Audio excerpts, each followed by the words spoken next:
तो स्वागत है आप सभी का हायर एजुकेशन की इस क्लास में। आज 17वीं नंबर की क्लास है। तो साथियों, कैसे हैं आप सभी? मैं अली एक बार फिर से आप सभी का स्वागत करता हूं आपके अपने परिवार शिक्षा एम्पायर यूजीसी नेट में। तो साथियों, जैसा कि आप सभी को पता है, हायर एजुकेशन की जो यूनिट है वो चल रही है और अंत है ना, एंडिंग की तरफ हम अग्रसर हो रहे हैं। धीरे धीरे धीरे हम अंत की तरफ जा रहे हैं और ये जो यूनिट है ना, ये यूनिट आधे से ज्यादा हो चुकी है और इसमें 17 नंबर की क्लास आज हम शुरू करने वाले हैं, जिसके अंदर हम देखेंगे एनईपी 2020 है ना, 2020 NEP 2020 national policy on education या फिर नेशनल एजुकेशन पॉलिसी 2020।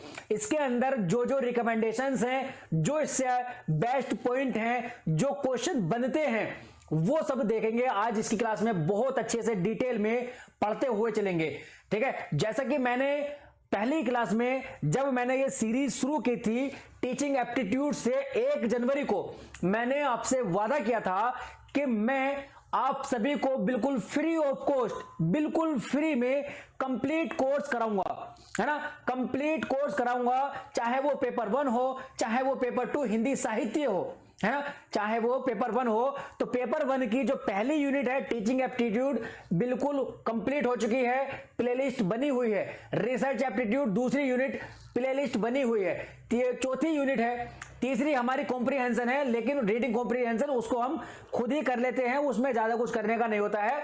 लेकिन बाद में हम एक क्लास बना लेंगे, उसमें देखेंगे कि जो बेस्ट ट्रिक्स होती हैं, जो बेस्ट पॉइंट होते हैं, जिनको हमें ध्यान में रखना होता है रीडिंग कॉम्प्रिहेंशन को सोल्व करने के लिए। तो एंड टाइम पर जब एग्जाम नजदीक आएगा तो एक क्लास उसमें लगा लेंगे, ठीक है। उसके बाद में चौथी यूनिट है हमारी कम्युनिकेशन की, वो कंप्लीट हो चुकी है। इसके साथ साथ जो हमारी वेरी मोस्ट इंपोर्टेंट जो यूनिट है, सबसे बड़ी यूनिट, सबसे most important unit higher education की, उसको शुरू किया है। उसमें भी 17 क्लास आज शुरू कर रहे हैं, ठीक है।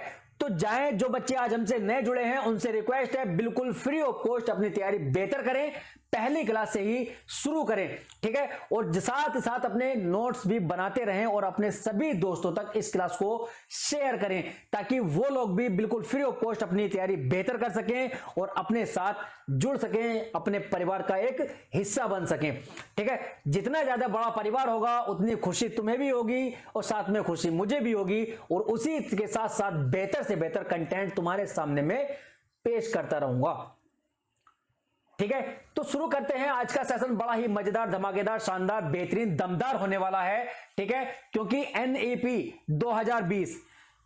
अब बात करते हैं, देखो सिलेबस के अकॉर्डिंग अगर हम जाएं, सिलेबस जो कहता है, सिलेबस कहता है जो एनईपी 1968 है, ठीक है, एंड एनईपी 1986 है, और इनके साथ साथ जो 1986 का जो अमेंडेशन है, यानी कि इसको कहते हैं मॉडिफिकेशन, जो आया था पीओए के नाम से 1992 में, उसी से क्वेश्चन पूछे जाएंगे।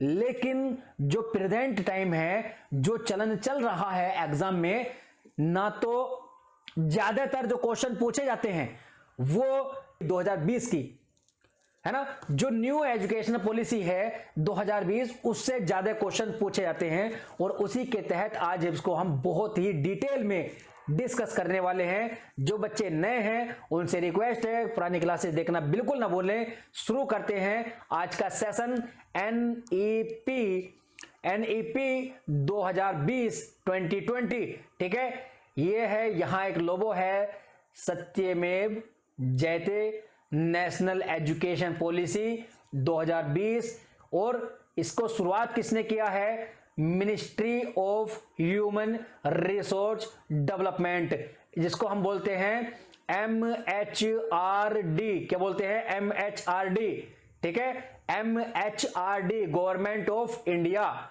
ठीक। यहां इसकी कुछ थोड़ी सी जानकारी है, वो शुरू करते हैं आज हम सेशन अपना। उससे पहले आप सभी को एक काम करना है, जो टेलीग्राम ग्रुप है उसको ज्वाइन कर लेना है। टेलीग्राम ग्रुप को ज्वाइन कर लेना है फॉर PDF इंफॉर्मेशंस, ठीक है, डाउट्स, ठीक, ये सब तुम यहां सोल्व कर सकते हो। साथ में करना है क्लास को लाइक, उसके साथ में करना है शेयर, और अपने परिवार को सब्सक्राइब करना है, ज्यादा से ज्यादा अपने दोस्तों तक इसको बढ़ाना है। ठीक है, NEP 2020 इसके बारे में जानेंगे।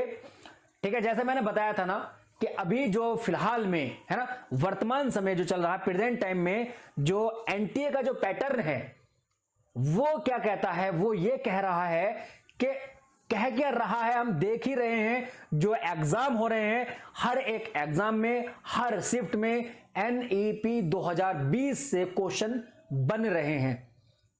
ठीक है, 1968 से बहुत कम बन रहे हैं, 1986 से बहुत कम बन रहे हैं। जो मॉडर्न है, जो मॉडर्निटी है, जो वर्तमान समय में, वो क्या हो रहा है, 2020 से क्वेश्चन पूछे जा रहे हैं। ठीक है, और ये जो यूनिट, ये जो पॉलिसी है, ये जो पॉलिसी है वो कौन सी है, 3rd नंबर की पॉलिसी है। ठीक है, मैंने एक क्वेश्चन पूछा था पिछली क्लास में, जब मैं जब शुरू की थी 1968 वाली पॉलिसी, उसमें कहा था मैंने कि कितनी है, टोटल कितनी है, तो यहां तुम्हें मिल जाएगा क्वेश्चन, वो क्या मिल जाएगा, टोटल कितनी है जी, कितनी है, 3। ठीक है बच्चा, 3 पॉलिसी एजुकेशन के ऊपर अभी तक आ चुकी हैं, 3 पॉलिसी एजुकेशन के ऊपर आ चुकी हैं। पहली कौन सी थी, 1968 वाली, दूसरी थी 1986 वाली। 1992 में 1986 का ही क्या था, बदलाव रूप था, यानी कि मॉडिफिकेशन था। ठीक है, उसके बाद में अब आती है NEP 2020। कितने साल बाद आती है जी, 34 साल बाद आती है। 1986 से 2020 तक कितने साल होते हैं, ठीक है, लगा लेना। तो कितने साल बाद, ये क्वेश्चन पूछ भी लिया जाता है कि कितने साल बाद NEP 2020 को लाया गया है। ठीक है, तो इसमें हम जानते हैं, बात करते हैं इसके अंदर क्या क्या रखा गया है। ठीक है बच्चा, देखते हैं, पहला ही पॉइंट शुरू करते हैं। इसका पहला पॉइंट क्या है, देखो पहली चीज जानते हैं कि this is the 3rd policy on education. कौन सी नंबर की है, तीसरी है। Total number of policy on education 3 है। ठीक है, बात समझ में आ गई, बेसिक जानकारी है, बिल्कुल बेसिक जानकारी है ये NEP 2020 से। ठीक है, NEP 2020 से बिल्कुल बेसिक जानकारी है, और इसको this is the first education policy in 21st century. कौन सी, 21st सेंचुरी में कौन सी है, ये पहली पॉलिसी है 21वीं शताब्दी की। 21वीं शताब्दी के अंदर ये पहली पॉलिसी है, पहली शिक्षा नीति है।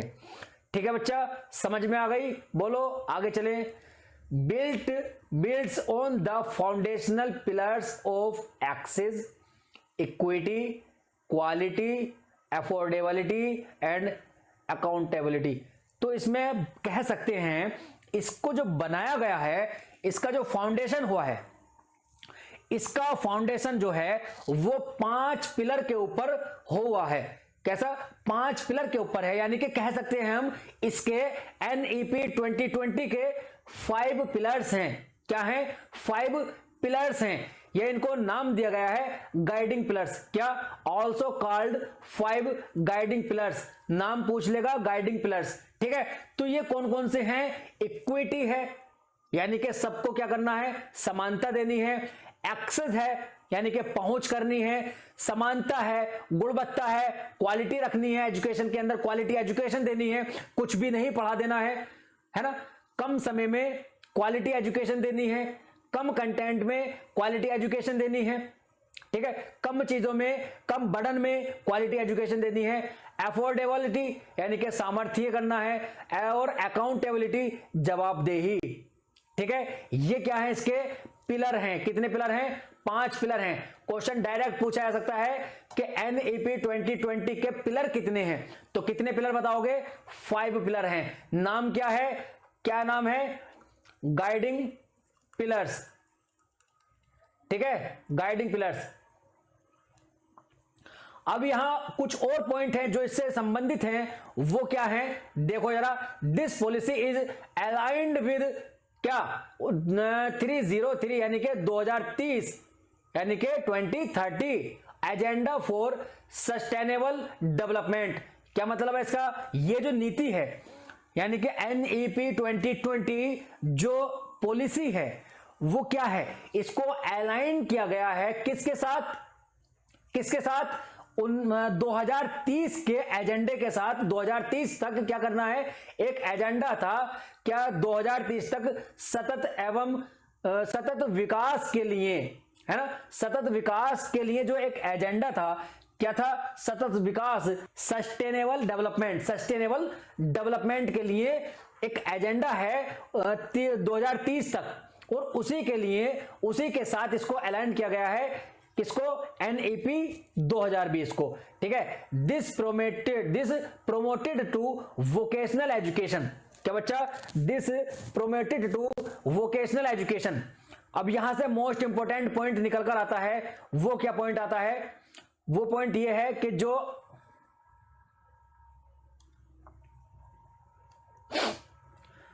वोकेशनल एजुकेशन है ना, ये सबसे ज्यादा जो बात करती है, सबसे ज्यादा जो प्रोमोट करती है, किसको करती है, वोकेशनल एजुकेशन को या फिर प्रोफेशनल एजुकेशन को, है ना, प्रोफेशनल एजुकेशन को। जो स्किल्ड वर्क होते हैं, जैसे कि मान लो कुछ जो हमारे समाज में, हमारे देश में बहुत सारे लोग ऐसे हैं जो हाथ के कारीगर हैं, है ना, जैसे कि बढ़ई हुए, जैसे कि नाई हुए, है ना, बाल काटने वाले, या लकड़ी के सामान बनाने वाले, लोहार हुए, लोहे के सामान बनाने वाले, खेल खिलौने बनाने वाले, बहुत सारे ऐसे काम हैं जो स्किल्ड होते हैं, ठीक है। तो उसमें क्या होता है, उसमें यह होता है कि जो हमारा समाज है, उस समाज में, हमारे देश में क्या होता है, हायर एजुकेशन के लिए बहुत कम लोग आगे एडमिशन ले पाते हैं। कुछ मतलब फैमिली प्रॉब्लम से, या फिर कुछ घर में तंगी के अनुसार, कुछ भी हो सकता है, कोई भी वजह रह सकती है। तो क्या करते हैं कि मतलब हम आगे अगर पढ़ेंगे, हायर एजुकेशन में अगर हम एडमिशन लेंगे, तो फिर घर कौन चलाएगा, या फिर पैसा कहां से आएगा, एजुकेशन के लिए पैसा कहां से आएगा, पैसा कौन कमाएगा। तो इसलिए क्या होता है, वो एक टाइम पर आकर ही वो क्या करते हैं, सेकेंडरी लेवल पर ही अपनी एजुकेशन को ड्रॉप कर देते हैं और अपने काम में लग जाते हैं, है ना, काम में लग जाते हैं। तो उसके लिए, उसको प्रमोट करने के लिए इसको चालू किया गया है। उसको सबसे ज्यादा प्रमोट किसने किया है, वोकेशनल एजुकेशन को किसने ज्यादा प्रमोट किया है, NEP 2020 ने, ठीक है। इसने कहा है कि जो वोकेशनल एजुकेशन है, ठीक है, बाहर जो सीख रहे हैं, है ना, जो छोटे छोटे बच्चे दुकानों पर जाकर काम सीखते हैं, आगे के लिए क्या काम सीख रहे हैं, तो उनको अब पढ़ाते वक्त ही, पढ़ाते ही स्कूल में ही उनको काम दिया जाए। जो बच्चा जिस क्षेत्र के लिए इंटरेस्टेड है, जो बच्चा जिस क्षेत्र में इंटरेस्टेड है, उसको उस क्षेत्र में स्किल्ड करो, आगे फिर उसको उसी के अनुसार उसका कोर्स बनाओ, है ना, कोर्स को डिजाइन करो, उसको एक वोकेशनल एजुकेशन दो, प्रोफेशनल एजुकेशन दो, जिससे वो आगे जाके अपने ही फील्ड में बहुत अच्छा काम कर सकता है ना।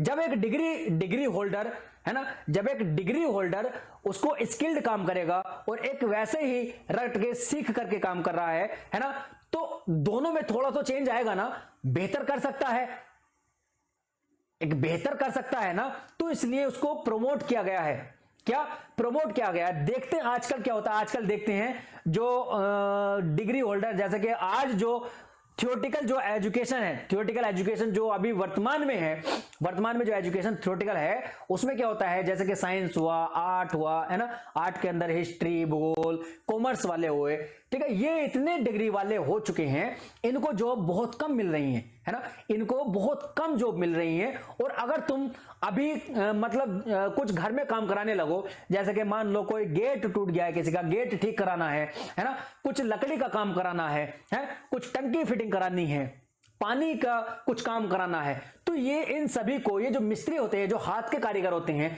इनको ढूंढने के लिए तुम्हें बहुत परेशान होना पड़ता है। कि उससे अगर बात करोगे तो कहेगा अभी टाइम नहीं है ना, अभी टाइम नहीं है।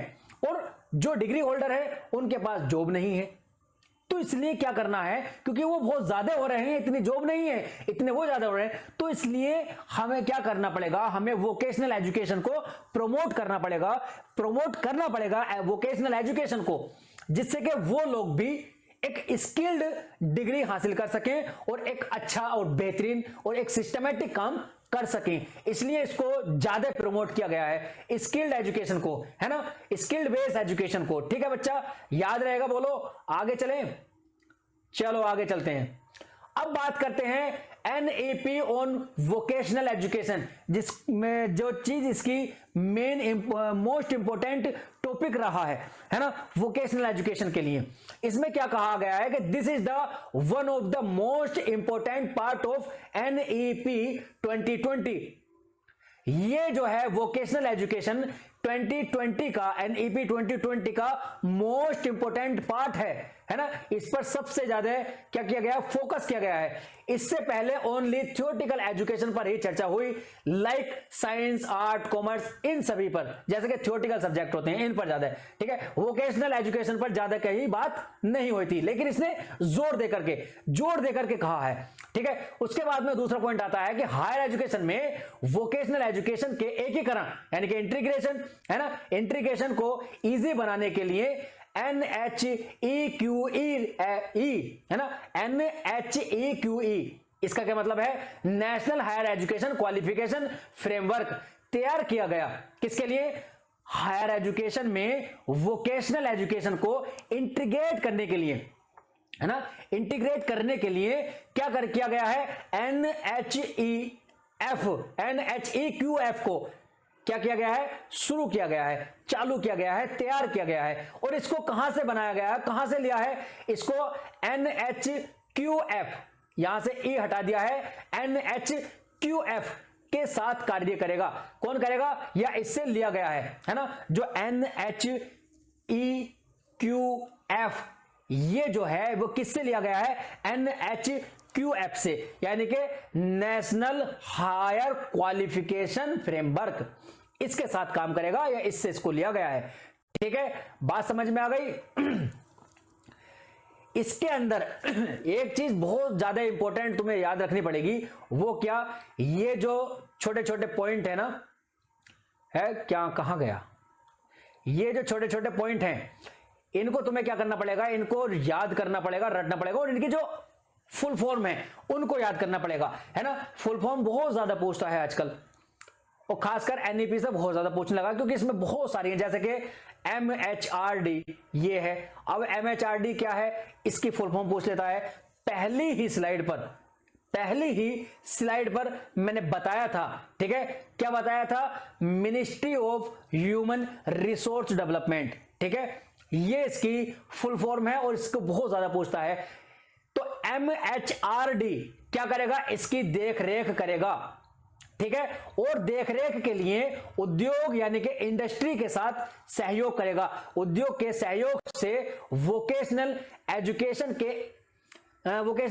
के इंटीग्रेशन के लिए एक नेशनल कमेटी बनाएगा। नेशनल कमेटी, कौन सी नेशनल कमेटी होगी, वो NCIVE, national committee for the integration of vocational education, है ना। ये वाली एक कमेटी को तैयार करेगा कौन, MHRD, ठीक है। वो क्यों, जो इंडस्ट्रीज हैं उनसे बात करने के लिए, उनसे कोलैबोरेट करने के लिए, है ना, ठीक है, इसको एस्टेब्लिश करेगा, जिसमें वोकेशनल एजुकेशन के सभी मंत्रालय, मिनिस्ट्रीज एंड एक्सपर्ट्स शामिल होंगे। किसमें, NCIVE में, ठीक है।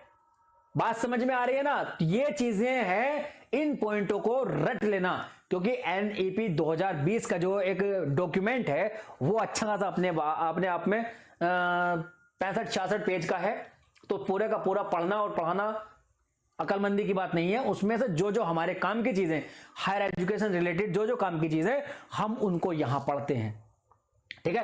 पूरा ना तुम भी पढ़ पाओगे, पूरा ना मैं भी पढ़ा पाऊंगा, ठीक है। तो इसलिए हमें वो चीजें निकालनी है जो हमारे काम की हैं। जैसे हम बात करते हैं कि NEP 2020 ऑन हायर एजुकेशन, ठीक है। अब इसके में देखते हैं क्या बात करते हैं जी। This is the first target, इसमें कुछ टारगेट थे, है ना। NEP 2020 हायर एजुकेशन के लिए कुछ टारगेट सेट किए गए थे। पहला जो टारगेट है, पहला जो एम था, वो क्या था, हायर एजुकेशन में ग्रोस एनरोलमेंट रेशियो को वोकेशनल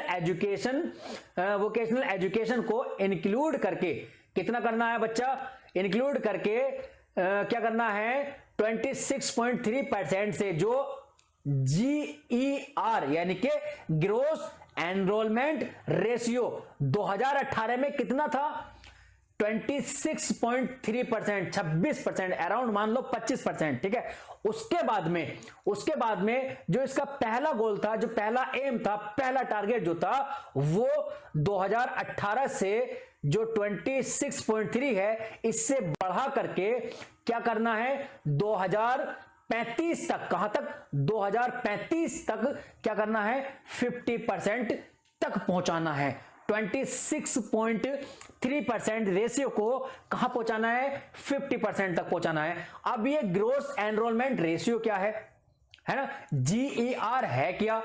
अब ये जो है, ये बताता है कि हमारे देश में, हमारे समाज में कितने परसेंट युवा हैं, कितने परसेंट एडल्ट्स हैं जो कि हायर एजुकेशन के समय एनरोलमेंट नहीं करते हैं, वो पहले ही अपनी स्टडी को, अपनी एजुकेशन को ड्रॉप आउट कर देते हैं, है ना। वो कितने परसेंट हैं, या फिर कितने परसेंट हैं युवा जो एडमिशन ले रहे हैं, जो एनरोलमेंट कर रहे हैं, कितने परसेंट युवा हायर एजुकेशन में एनरोलमेंट कर रहे हैं। तो 2018 का जो डेटा है वो 26% का, अराउंड 25% है। अराउंड मान के चलो 25% युवा 2018 के डाटा में हायर एजुकेशन के लिए एनरोल कर रहे हैं, एडमिशन ले रहे हैं। बाकी 75% जो हैं वो एडमिशन ही नहीं ले रहे हैं, सेकेंडरी लेवल तक पढ़कर ही छोड़ रहे हैं, ठीक है। तो इसमें कहा गया है, ये जो डाटा है इसको बढ़ा करके 2035 तक हमें क्या करना है, GER को 50% तक पहुंचाना है, ग्रोस एनरोलमेंट रेशियो को। पहला एम, पहला उद्देश्य, पहला टारगेट, समझ में आ गई बात। GER क्या है, GER है ये उन युवाओं का रेशियो बताता है जो हायर एजुकेशन में एडमिशन या एनरोलमेंट कर रहे हैं, ठीक है। अब दूसरा सेकंड एम क्या है, सेकंड एम है, ये क्या है कि जितने भी हमारे हायर एजुकेशन के इंस्टीट्यूशंस हैं, है ना, जितने भी हायर एजुकेशन के इंस्टीट्यूशंस हैं, उनको क्या करना है, उनको 2040 तक मल्टीडिसिप्लिनरी क्या करना है, इंस्टीट्यूशंस बना देना है। मल्टीडिसिप्लिनरी, है ना, ये नाम याद रखना। और ये जो डेट्स हैं, जो टारगेट हैं, 2035 तक क्या करना है और 2040 तक क्या करना है, इनको याद रख लेना। और एक अभी पीछे गया था, 2030 तक एक टारगेट था, उसका क्या करना है, ठीक है। 3 डेट हमारे सामने आ गई हैं। पहली आई है 2030 की, दूसरी आई है 2035 की, और तीसरी आई है 2040 तक की। इनमें कब कब क्या क्या टारगेट है, क्या क्या किए गए हैं, उनको याद रख लेना, डेट्स याद रख लेना, ठीक है। बात समझ में आ गई, बोलो। सेकंड एम क्या है, उसको हायर एजुकेशन के जो भी जितने भी इंस्टीट्यूशंस हैं उनको 2040 तक मल्टी डिसिप्लिनरी इंस्टीट्यूशंस बना देना है, ठीक है बच्चा, समझ में आ गई बात। आगे चलते हैं।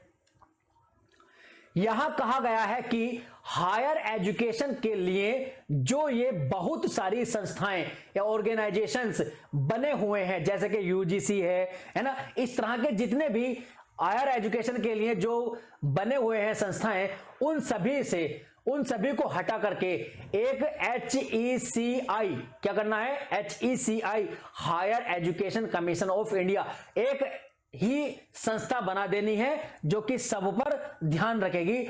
HECI higher education commission of India, ये बना देना है इन सभी को, UGC वगैरह को सबको हटा करके, ठीक है। ये रिकमेंडेशन की गई है, ठीक है। लेकिन इसके अंदर HECI जो है, इसके अंदर क्या आएगा, इसके अंदर सभी बॉडीज आएंगी, लेकिन मेडिकल एंड लीगल एजुकेशन, इन सभी को, इन दोनों को छोड़ करके बाकी सभी आएंगे। अब तुमसे एक क्वेश्चन मैं पूछता हूं, कमेंट करके जरूर बताना, जो मेडिकल एंड लीगल एजुकेशन है वो किस में आते हैं, वो किसके अंदर आएंगी, वो किस ऑर्गेनाइजेशन के अंदर आएंगी, वो किस संस्था के अंदर आएंगी, कमेंट करके बताओगे आंसर, बोलो, ठीक है। आगे चलते हैं। अब बात करते हैं जो HECI है, higher education commission of India, है ना, इसके पिलर हैं कुछ, इसको किस किस पिलर के ऊपर बनाया गया है, इसके 4 पिलर हैं। मोस्ट इंपोर्टेंट तुम्हारे लिए पिलर है, गिनती कितने हैं, 4, और इनके नाम वो याद रखने हैं, ठीक है। बाकी चीजें मैं बता रहा हूं, अगर याद रख सको तो रख लेना, लेकिन इनके जो नाम हैं उनको याद रख लेना। इनकी गिनती कितनी है? 4 हैं। कितने हैं बच्चा? 4 हैं। 4 पिलर हैं HECI के। ठीक है, पहला है national higher education regulatory council, NHERC। इसका क्या काम है? ये पढ़ाई के स्टैंडर्ड्स को, है ना, स्टैंडर्ड्स पर रेगुलेशन करेगा। पढ़ाई का क्या स्टैंडर्ड है उसको रेगुलेट करेगा। ठीक है, उसके बाद में दूसरा पिलर है, वो क्या है? मेटा एक्रेडिटिंग बॉडी, नेशनल एक्रेडिटिंग काउंसिल, यानी कि NAC, NAC या नाक बोल दो इसको। ठीक है, तो इसका क्या काम है? ये सभी कॉलेजेस की पढ़ाई के स्तर को चेक करेगा। ठीक है, तीसरा पिलर क्या है? HEGC। क्या है? HEGC, higher education grants council. अब ये क्या है? ये है जो हायर एजुकेशन में पैसे देने का काम है, वो कौन करेगा? थर्ड पिलर करेगा, HEGC। ठीक है, हायर एजुकेशन में जो भी पैसा लगेगा वो ये देगा। ठीक है, उसके बाद आता है फोर्थ पिलर। फोर्थ पिलर क्या कहता है? GEC, general education council. ये क्या करता है? हायर एजुकेशन के प्रोग्राम्स, यानी कि कौन कौन से कोर्स पढ़ाए जाने हैं, कैसे कैसे क्या क्या पढ़ाया जाना चाहिए, उन सभी पर काम करेगा।